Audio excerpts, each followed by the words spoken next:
baka na humarag sa kahapon. So, yan. Ganito yung view nila dito.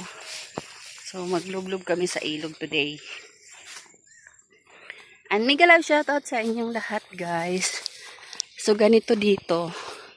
Meron tayong madaanan ng patanim ng mais na nagkamali siya ng kanyang paglalagay ng abono at pag-spray ng damo. So, nag-experiment siya.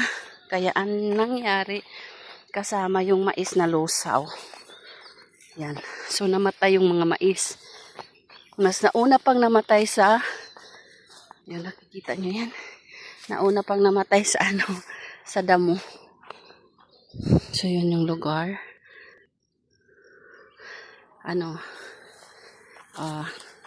Very relaxing. Ikaw ba kaya mo tumira sa mga gabi dun? Oh. Nagugulayan na yan siya. Kaso lang ikot ka dun. Kagugulay lang nila ng mga takway. So may kasama kami mga aso.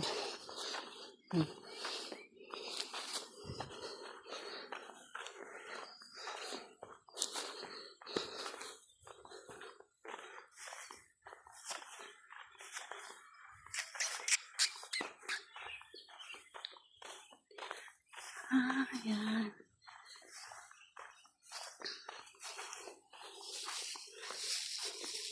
Yung mga aso dito, guys, sa morning nanguhuli ng mga isda sa ilog. Tapos naglulublob sila.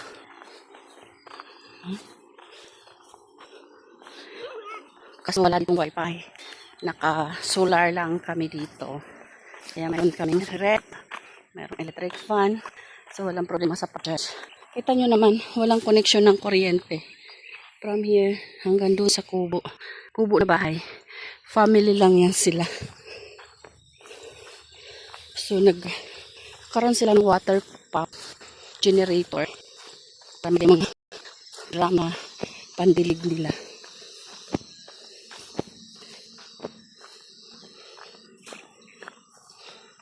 May mga huni ng yangya. So yan, may palay pa siya dyan. Pero yung doon for harvest na siya. Mamaya makikita nyo mag-days kami ng palay. Ay, mag-harvest ng palay. Sana abutan ko. Tapos, sana rin mamatyagan ko yung pag-harvest. Pagkuha ng langkang hinog. May kamuting kahoy dyan. Masarap yung nilaga niyan. Tapos may kinilaw. Yeah. No. Shout out na lang.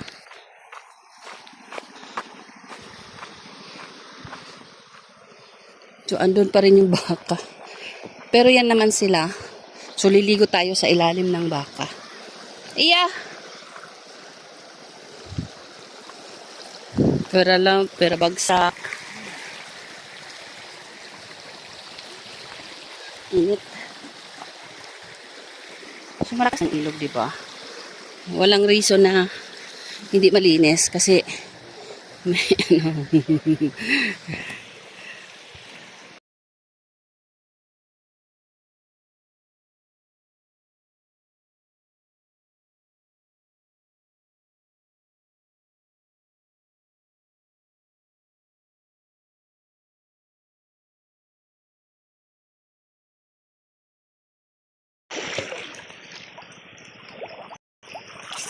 Lola.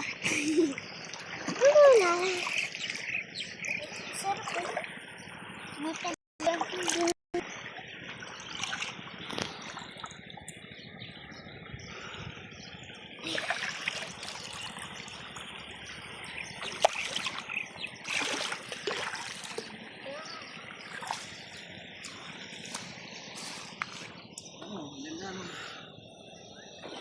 water lily nga siya. Water lily ano? Hindi mo tao bubuhay ano sa kubas ano? Hindi. Ay, doon sa bahay gagawin. Ilalagay sa sa tubig. Ibabad. Muna ka di pa man uuwi. Kukuhanin? Bubuhin natin niya pag uwi. Ayun na, ang daming isda. Nalagay sa malaking plastic, di ba? Oo. Asan? O, daming isda, oh. Ay, hindi.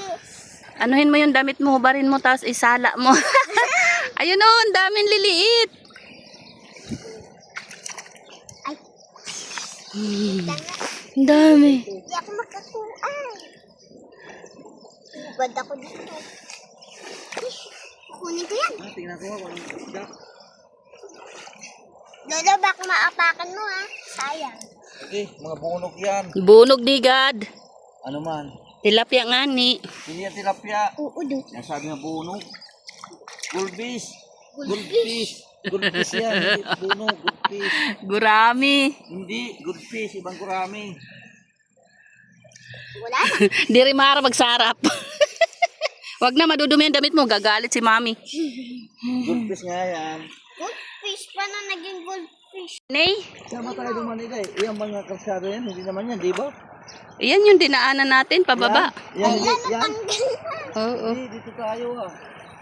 Aywan, basta yung kagubatan na yan. Ayan. Yung sa atin may mga kahoy yun. Hindi ko naman na... Ay, dala mo yung shampoo nasa bulsa ng bag. Di ako. Ay, ano, kailangan ko ng shampoo kasi ano yung ano dito. Malublob. Pag nalublob, oda.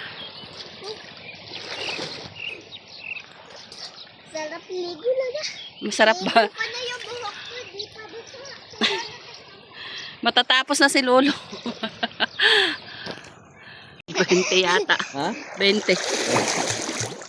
Ano yan? Kastukas yan. 20. Yung hulugan. Kasyan doon. Ganto ka, ganto ka. Ah, kasal na kayo. Sarap! Tama na. Maliligo na ako kaya baka iwanan nila ako dito.